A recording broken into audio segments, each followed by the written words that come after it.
Those sneaky Republican bastards in Washington, D.C. have come up with a way to continue to harass Manhattan District Attorney Alvin Bragg. And they're doing it with a new piece of legislation put forward by South Carolina Republican Russell Fry.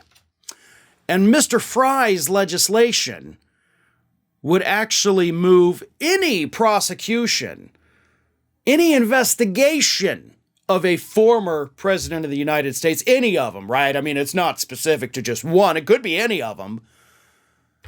Moves it from the state, local level to the federal level, meaning state prosecutors, local prosecutors would no longer be able to even investigate a former president. It would immediately have to be moved to the federal level, where we have a federal court system that is packed with judges put there by Republicans. But that's the face of it. What's really going on is that Republicans in the House want to continue to harass Alvin Bragg in New York City.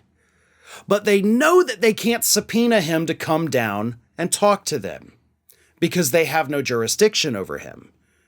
He doesn't receive federal money. He is not a federal employee. There is nothing they can do to touch him. And of course, they're not considering any legislation that would actually impact Bragg's job, so he wouldn't have to comply with a subpoena if they hit him with one. But wait, now they are considering legislation that would impact Bragg's job, which would mean, based on previous court rulings, they can now subpoena Alvin Bragg and force him to come to Congress. That's what this is all about. That's what this is. They know they can't pass the legislation because it'll never make it through the Senate. Hell, it probably won't even make it through the House.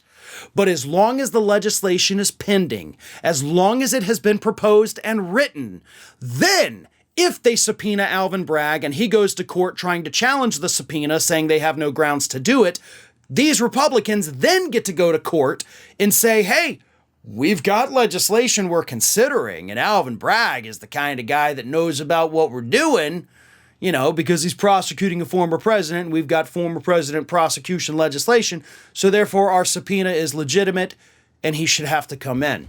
And as I said, there is legal precedent for this.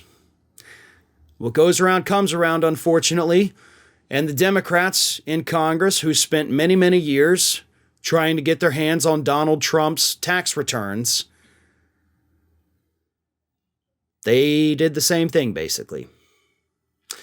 Republicans, and Trump, of course, had argued repeatedly over the years in court that those Democrats on the House Oversight Committee, the Ways and Means Committee, all the other committees seeking the tax returns, they couldn't have them because they wasn't related to any legislation they were drafting.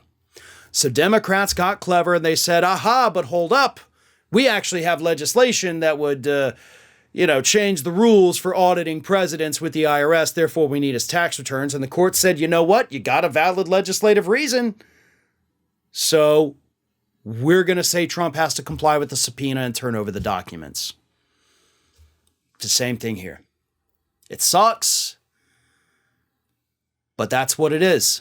That's why they're doing it. Because if they can have this legislation still existing, still pending, then they believe they then have the legal clearance, and according to the courts they might, to continue harassing Alvin Bragg. That's what this legislation does. It is a Trojan horse for Republicans to continue their harassment. Ring of Fire has fresh content 7 days a week, so if you want to be reminded about it, don't forget to subscribe to the channel, hit the little bell to be notified every time a new video goes up.